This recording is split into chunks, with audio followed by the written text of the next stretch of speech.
Soki Martin Fayulu a la reconnaissant avec Moïse Katumbi na ibite na vie na ye la reconnaissant na mutu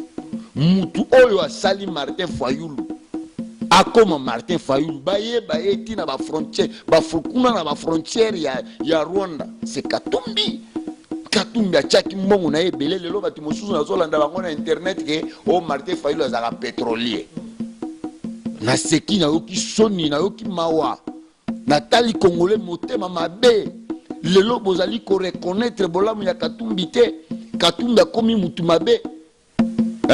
mbongo ya Katumbi Martin Fayulu nenga azali wana soki ya solo asambela kanzambe ozali reconnaissant même ata mbongo ya Katumbi asali omata ba jet privé okuta na bato yo kokana kate na vie na yo kokota na bango na landi ba déclaration na yango pe moyambo azupeshe réponse moyambo yebise ke kozana kanda te soki mokolo robinet akangi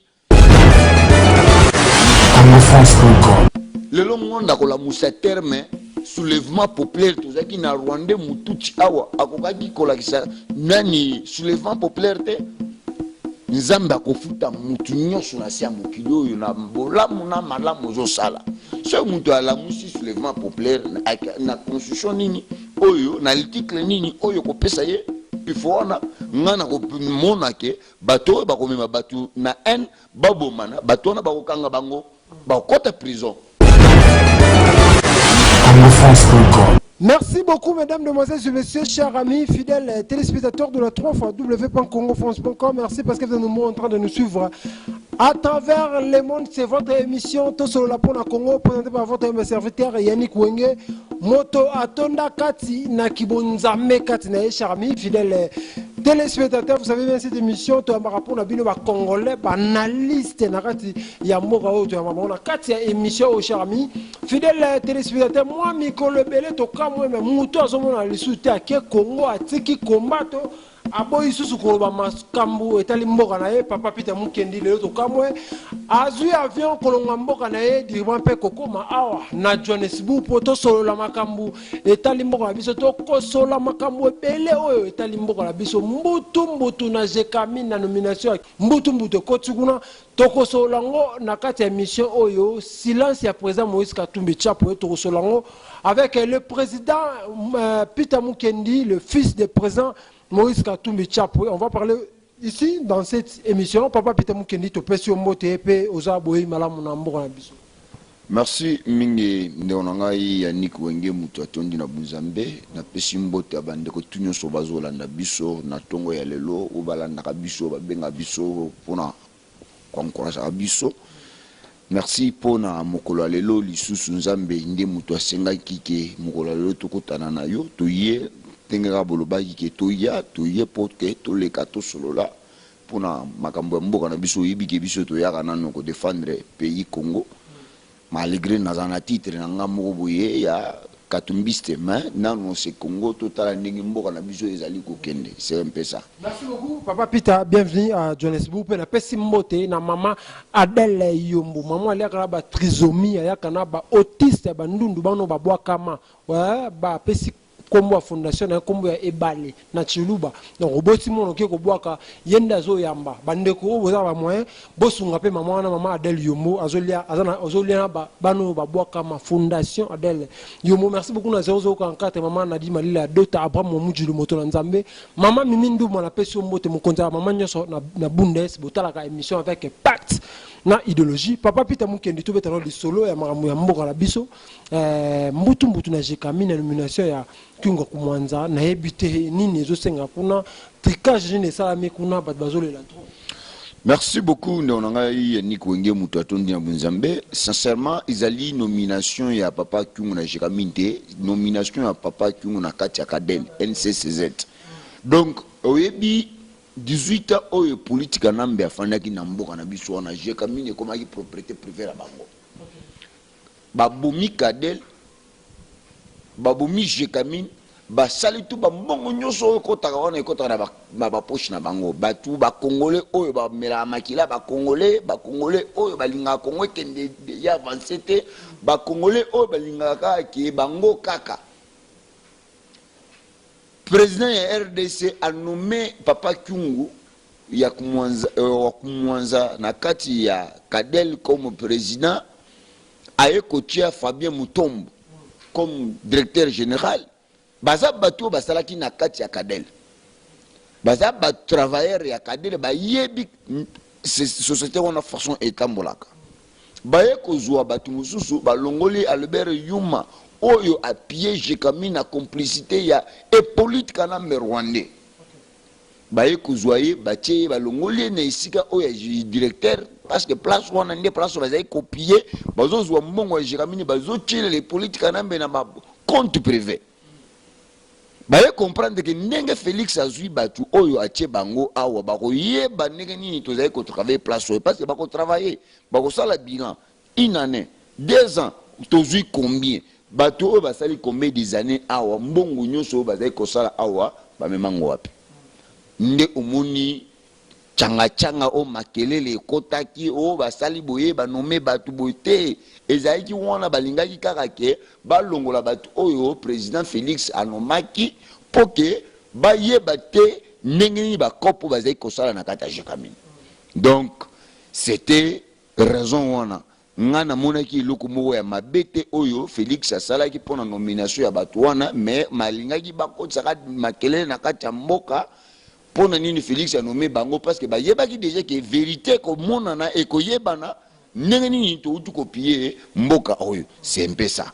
Merci beaucoup Papa Peter Mukendi, monoko ya Papa Peter Nganga. Lelo to vande la non lisolo ya Genève. Awa avaba ki Genève to ya bauti Genève to sala mission ngano au lobaki complot moko ko sala makuna to pe complice moko e salami na kata Genève. Lelo mbusa na mwisi ya pandi ba secret nyonso alobi vérité ezaki nde Félix Tshisekedi na bimaki président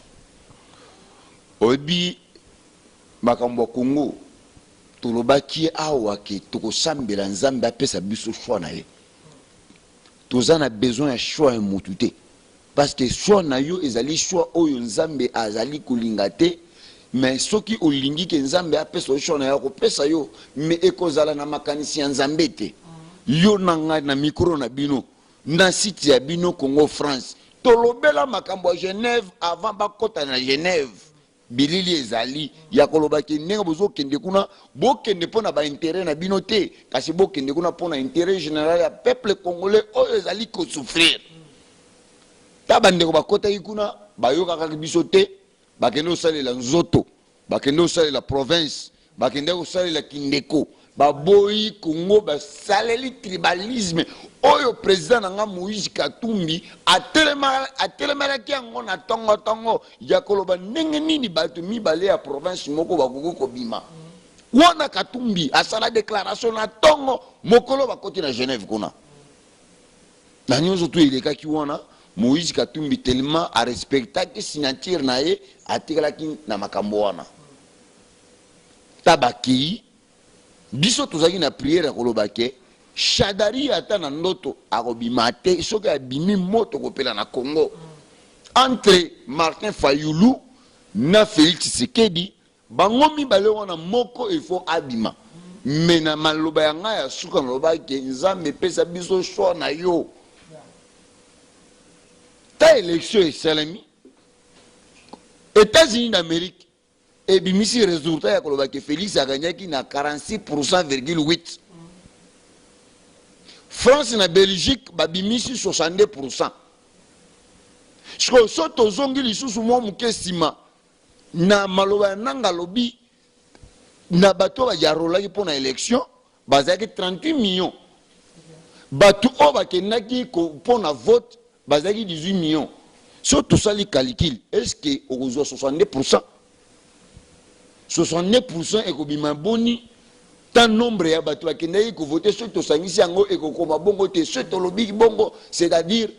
18 millions ya ba congolais o bakendaki ko voter ba votaki mutu moko.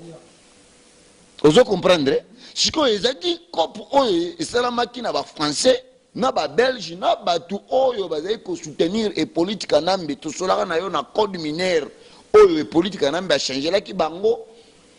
pe ba changer les faces, nengo changer biso face, biso pe to changer les faces. Mais entre-temps, ministre de la Belgique aye kozwa 7 milliards de dollars et pas politique kanambe bo balongola ba sanction contre Shadari a comme président ya mboka na biso mais ba continuer kaka copier Congo tako na bango esimbi te États-Unis nde aye ko bakisa une année contre Shadari fo akangama simango tatoki na élection et politique kanambe abengi nanga o eza ba information na za nango ya koloba ke yebisanga vérité qui a gagné l'élection nanga yebisi yeboye mutu a gagné l'élection c'est Félix. C'est comme ça babengaki Félix ke yaka to solola ngai e politique kanambe kokende libanda na kokangama kasi nazali kosenga yo o protéger ngai o protéger famille nanga o protéger famille politique nanga oyo Félix ayebisaki bango na ko protéger yo na ko protéger famille biologique na yo mais famille politique na yo na ko protéger bango te parce que ba bebisi ebele na mboka oyo. C'est comme ça élection ba ko publier Félix Tshisekedi. En réalité les gagnants il y a élection en 2018 c'était Félix na ba information il y a États-Unis d'Amérique information na ngate parce que na nazali na Congo te États-Unis est confirmé que élection muntu a gagné qui c'était Félix na ba résultat na bango ba présentaki makambo kei ta batuni Moïse Katumbi a lobby to ko zonga simate na makambo ya vérité désir il faut to continuer to me Congo liboso muntu mayele kaka nenga bakendaki na Genève kuna mbushi na mbushi un grand rebelle muntu oyo azana ba base na réel na est ya Congo a déstabiliser Congo dans quelque a déclaré qu'il a déstabilisé a monique non pourquoi na ko boma bandi ko nga ba congolais pourquoi na ko sepela congolais akufa kana nzala pourquoi na ko sepela na mona ka makila ya mwana mboka trop c'est trop il faut na bimisa vérité nzambe bandi ko toucher mitema na bango moko ezaka tant mokolo ta nzambe tsuke bandi oko mutu oyo nyoso azali contre yo ndeko na ngai ya Niki Wenge na yebisho boye ata bakoti yo likopa balingi babuma yo soko ozali sho nzambe batu oyo bakotelaki yo likopa ona nzambe akobanda bimisa bango moko do batu bazali ki contre république ya RDC nzambe a touché bango moko lelo oyo bouts na mwis abimi alobi vérité Martin Fayoulou mon frère conscience na yo oyebi ke o gagné que élection te binenge tokendaki biso nyonso na Genève kuna mutu oyo azalaki présent na bosolo na kati na ye c'était Félix Tshisekedi après mutu a gagné élection ya mwana so tozongi lisusu muke tozwi vie na ngai muzitu na Top Congo alobi tanto kosolo na Félix il est un bon garçon moko azali très sincère totunaki mituna a expliqué biso mais tunyo sona muzitu azali koyebisa peuple congolais ya koloba sincérité ya Félix wana lelo oyo bazolobela yango lisusu te ya koloba ke Congo na biso bandeko na nga ba congolais oyo bozolanda ngai tolongola esprit ya tribalisme Congo ekokende liboso te totonga Congo na esprit ya bana Congo biso nyonso ne tozali wana toza ba congolais koza moko te aleki moninga en tant que oyebi koza congolais to défendre mabele to défendre ne côté parce que azali ekolo na ngai to défendre Congo to mona ndenge futur ya Congo ekozala ne omoni lelo mbusi na mushi abimisi vérité wana na kati ya Kisasa réalité ya makambo ya mboka na biso. Merci beaucoup Papa Peter Mukendi na pesio vraiment merci ndenge vous allez répondre toujours na ba question na biso même soulèvement populaire eza calamité les 30 oyo oyo soutenu par Honoré Ngwanda na ma déclaration ya ndeko Martin Fayoulou babi les 30 au dimanche les obeba. C'est vrai que soulèvement populaire et que ça na tango ya Kabila et salamaki te na tango ya Félix Tshisekedi soulèvement populaire et ça soulèvement populaire et que ça le matin soulèvement populaire va sala ngo avec l'article moko boye ya mboka oyo ezali kopesa bilom pifo Article 64 oyo ngai nayebi ezali ke soki to utiliser article 64 pour tout ça la soulèvement populaire ezalaka ke soki président de la République lokola politique anambe a bloqué biso na 2016 donc a memi biso 2 ans ya pamba président de la République nde esika oyo soki ya solo honoré Ngwanda na Martin Fayulu bazaki na mura Congo c'est là tolingi to ça la soulèvement populaire. Mais ce que la moussi désordre na mboka ce mibeko elandeli yo ba okanga yo parce que vous en article mon côté o ezali kopesa on pifo ya kotelema na mboka wana osala o mema en parce que ngana koloba ezali soulèvement populaire ezali un tribal oyo ba sali vous comprendre c'est un tribal parce que ngai na landa justice ya Congo et senga Martin Fayulu pesa biso preuve ya kolakisa ke gagner l'élection. Martin Fayulu a même preuve à mon côté ya kolakisa le peuple congolais. Ya que c'est moi qui était gagnant, il y a élection oyo utu koleka ba preuve na ngai ngoyo. Kaka na lamuka tamba yebisi bango ke ka po Kagame azali koya na Congo. Balobi ke Kagame azoya élection on a ba ko publier ngote. Ta Félix ya bengisi po Kagame na matanga ya papa na ye. Et comment qui problème ni Kagame aye na Congo on comprend que ba congolais baza ba tribalisme ezali kotambola na mitema ya ba congolais bazali na muru ya mboka na biso te ba congolais bazo lakisa penza ke bolamu na ngote lelo ngonda ko la musa terme soulèvement populaire tozaki na Rwanda mutuchi awa akokaki ko lakisa nani soulèvement populaire te nzamba kofuta mutu nyonso na sia mokili oyo na bolamu na malamu ozosala so mutu ala musi soulèvement populaire na constitution nini oyo na article nini oyo kopesa ye pifona ngana ko mona ke bato ba komema bato na en babomana bato na bakokanga bango ba kota prison. Merci beaucoup. Mais silence il y a président Moïse Katumbi Chapo tout moni azaki absent na matanga ya papa Chichi pe to zomona silence eza trop azolo ba lisusu te pe na sangisi on a des questions na déclaration ya Martin Fayulu alobi Moïse Katumbi azo sala politique na moi ba idée moko boy tam su pas comment na la rebelle tam su pour ba moko mais azo sala politique te pour na tant qu'un politicien. Ok, to banda kaka na liboso ya koloba ke Moïse Katumbi kimia esingeleka za matanga oui. Moïse Katumbi nde mutu oyo singaiki nga na salaka ba émission na yo ya koloba ke son excellence Moïse Katumbi azozonga na kore ya papa Tshisekedi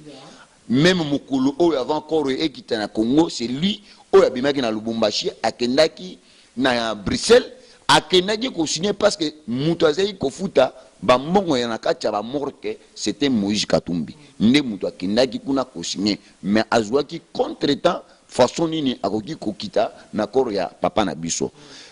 na kolobaki Martin Fayulu lelo azolobaki Moïse Katumbi azosala politique soki ya mbongo soki neni yango na sia mokili oyo mutu atikali ka mutu soki Martin Fayulu akozala reconnaissant te avec Moïse Katumbi na ibite na vie na ye akozala reconnaissant na mutu oyo asali Martin Fayulu akoma Martin Fayulu baye tina ba frontière ba fukuna na ba frontière ya Rwanda c'est Katumbi achaki mbongo na ebele lelo bati mosusu na zolanda bango na internet ke o Martin Fayulu azaka pétrolier na seki na yoki soni na yoki mawa na tali congolais motema mabe lelo bozali ko reconnaître bolamu ya Katumbi te Katumbi akomi mutu mabe hein mbongo ya Katumbi Martin Fayulu nenga azali wana soki ya solo asambela kanzambe ozali reconnaissant même ata mbongo ya Katumbi asali o mata ba jet privé okuta na bato yo kokanala kate na vie na yo kota na bango na landi ba déclaration na yango pe moyambo azupeshe réponse moyambo yebise ke kozana kanda te soki mokolo robinet akangi bolingi Katumbi a dépensé mbongo na mensonge hein Lukutende ezali wana Martin Fayulu a gagné l'élection T. C'était manipulation à la communauté internationale. C'était manipulation à l'Union européenne. C'était manipulation à les Français. bayebaki ye Martin Fayulu a gagné te bazaki na ba intérêt na bango sima la muka siko baye komona ke tokotikala jusqu'à quand na lukuta. C'est comme ça ministre wana a pesi réponse à koloba ke aux un problème ya mental. Le ministre on a porte-parole à Fachi. Tala Martin Fayulu aza chrétien te. Je vous dis nazo ko reconnaître nazo ko lubango lisusu parce que ceux qui azali aho kozala inconscient na makambo katumbi asalela ye eza motema mabe o na tikala komona te eza motema mabe to zaka politique ya Congo eza politique ya Congo te politique ya Congo premièrement yeba ki ezotambola motema mabe eloko ya liboso ezotambola na politique ya mboka na biso ezali motema mabe baza na muru pona mboka te. Martin Fayulu akokoza koloba contre Katumbi te que vérité il faut koloba ngo lelo atamboli na budget privé atamboli amonani liko Katumbi atutisie na yebi ndenge Katumbi asali po lelo Kabila azali sous na pouvoir te yebi banda konini Katumbi akotaki po lelo ke résultat otoza na ngo lelo il faut koloba vérité. Katumbi abanda na Félix tabakizo ke na États-Unis Martin Fayulu azaki te tabazo ke na ba Bruxelles wana Martin Fayulu azaki te. Martin Fayulu aye koya résultat moko boye oyo bandeko na biso balingaki te ke oyo ezali vérité ezala balinga ba bomba vérité mais tellement Nzambe azaka vérité etikalaki ndenge nga na lobelaka yango. Martin Fayulu il faut azala reconnaissant na vie na ye soki azali ndenge wana na Congo sincèrement ekozala pasi soki toza na bato lokola ba Martin Fayulu lelo osaleli bango lobi bawangani yo lobi asaleli yo likambo boye na minute nde tozoloba boye azo déjà mi préparer Martin Fayulu la muka nini c'est mensonge azali na coach na ye azo coacher ye vie ngwanda honoré mutu a motema mabendoki so otali ata motema na ye penza otali elongi couleur ya elongi ya Martin ya nini ya vient ngwanda nde couleur ya motema na ndoki peza oyo mutu aboma ba congolais jusqu'aujourd'hui azali ka ko continuer que mboka wana ezala bien te amenesaka bato ba malika na plateau lango ba finga ngwanda amenesaka kuma ba justice yo banga te lekita tindela o bato ba menacer ngana fanda na diba ya adresse na nga mutu so yebi yango ngana banga te soko ndimi ko sala politique ko banga liwa te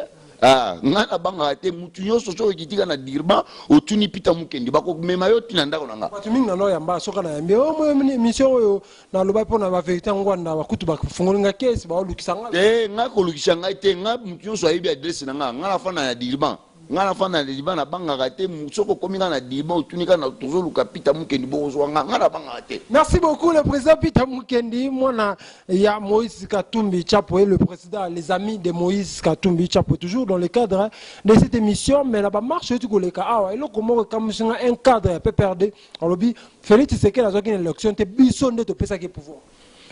bon bango moko ba yebi nde makambo basalaki mais en réalité vérité ekotikala ka teti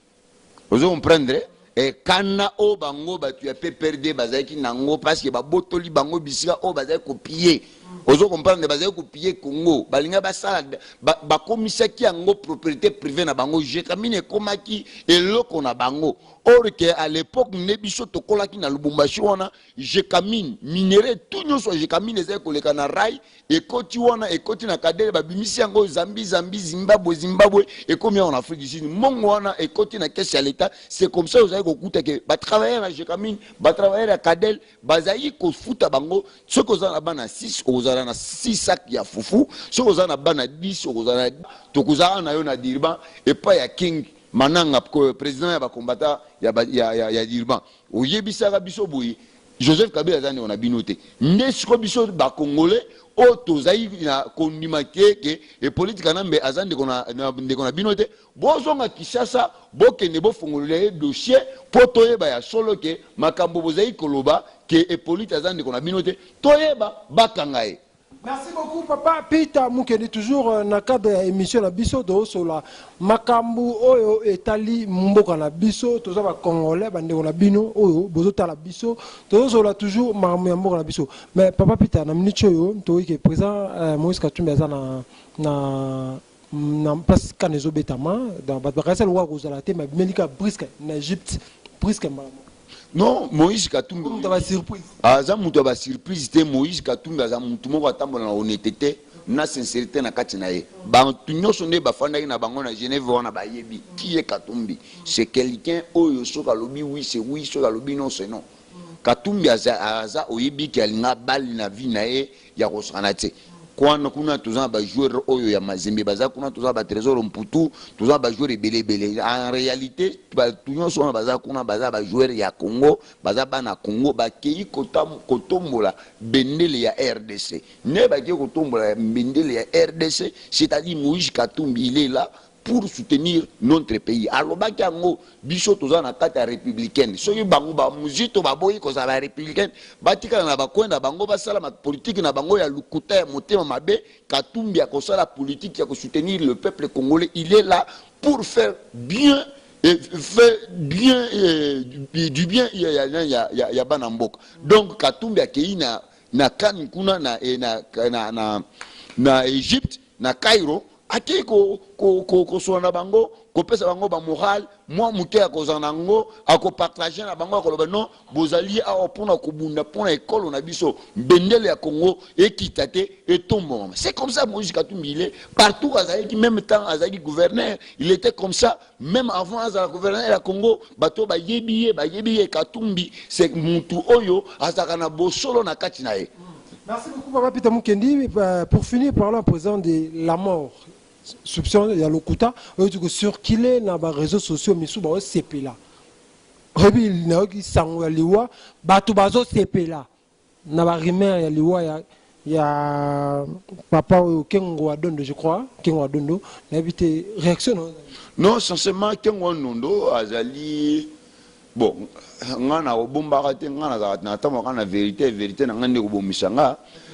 Kengo Adondo za congolais te azali polonien maman na rwandaise papa na polonien oui il a sa déclaration yemo kota na internet to kindo tala ba nanya ya Kengo Adondo aloba ki azaki na service na Zaire ya camarade na Mobutu asa congolais te soki asolo ba pesa ye akoma muto a Équateur tende na Équateur soka zakata na ndako azana ndako kuna te oui abelaki na âge na ya 84 ans akenda na Bruxelles akenda kuna basalaki opération mais opération il kaki bien toko luka liwa ya mutu te soki nzambe nano apesi yango te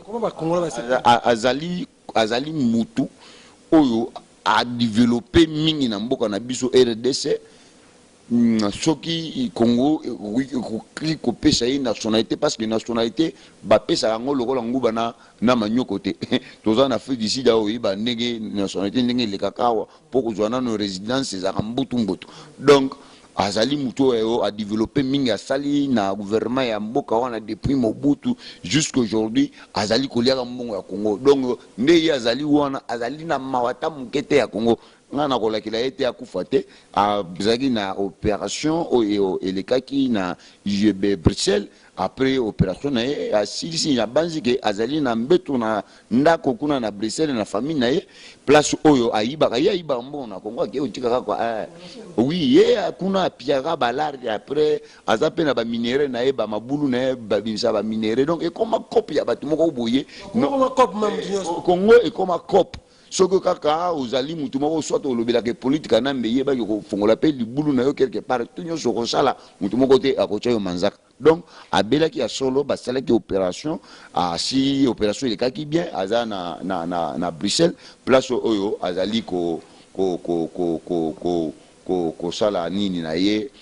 pemine mwa muke na banzi ke c'est information ongana zo senga bino ba combattant boza na poto ba combattant boza na Afrique ba combattant boza na Congo bo défendre RDC bo longola N oyo bosi bolati comme Kazaka bolata. Merci beaucoup moi quelqu'un mbote to comme na pesi direct mbote na ngai direct kuna na nini na Egypte et pas à son excellence Moïse Katumbi Chapwe leader chairman oyo azali ko soutenir bana mboka na pesi mbote pa ya honorable Francis Kalombo na banzi ya zana Lubumbashi jusqu'aujourd'hui azakuna na bandeko mususu oyo akitaki na bango na pesi mbote e pa mama Miriam Ndomba na France na Libota Mobimba na pesi mama Mado na Dallas mbote grand frère Marcel Kasongo mbote na yo na pesi mbote mama oyo yanga mulanga na Lubumbashi musala nzambe na pesi mbote bino batu boutu ko ya mangai awa soki bino te mususu na kwaki koleka na media te na pesi mama Marie José na dirima mbote na bana nyonso ya dirima ba combattant nyonso ya dirima na pesi bino mbote na pesi mbote pa pasteur Paulin Mwewa mbote na ngai pa pasteur Albert Mputu na pesi mbote e pa pasteur Lido na dirima mbote na pesi basali ya nzambe nyonso bazo sambela na bonitete na bosolo na kati na bango pona mboka na biso nzambe abatela RDC na pesi mbote mwasi nanga na pesi bana nga nyonso mbote na bandeko oyo babengaka biso o ba encourager biso nzambe apamola bino. Merci beaucoup, mesdames, demoiselles et messieurs, chers amis, fidèles téléspectateurs. C'était pour moi un grand plaisir de recevoir pour vous le président Peter Mukendi, le fils de Moïse Katumbi, le président des Les Amis de Moïse Katumbi Chapwe à Durban. Chers amis, fidèles téléspectateurs, c'était pour moi un grand plaisir de les recevoir dans cette émission. Toso la pona Congo, Oyo Wabino Ndegolabino Congolais, Yannick Wenge, Nazaraki vraiment na Essengo Yamapona Bino, le président Peter Mukendi, ici à Johannesburg, pardon. Chers amis fidèles téléspectateurs, merci beaucoup à Maman Adèle Yomo, à Sala Fondation, à Pessan Kombo ya Ibale, Maï, Maman Botimo, la Moko Tengama, autiste, trisomie, Botinu, Nongoboaka, Maman Nazouara Bango, Azako encadré Bango na Kibonzambe, Katina, chers amis fidèles téléspectateurs, merci beaucoup à 0044, Maman Nadine Malila, ya Dr. Abraham Moudjilou, Mototono na Kibonzambe, merci beaucoup à Maman Mimindu, Maman Konzia Bundes, Maman Wasimbi Bundes, Azosala Bundes Kitoko. Oh, wapi, chers amis fidèles téléspectateurs, merci beaucoup à Toto Lycée derrière le caméra, merci beaucoup à le boss Josué Didi Dupumba. Si vous avez aimé cette émission, dis merci à président Peter Mukendi, yene mutu a déplacé musika koya awa ndeto sali émission bo pesa merci mingi, merci beaucoup na bandeko tout botale biso ngawa bino ndeko na mino congolais Yannick Wenge to kaboni lo meto mona na mokolo sima. Ciao.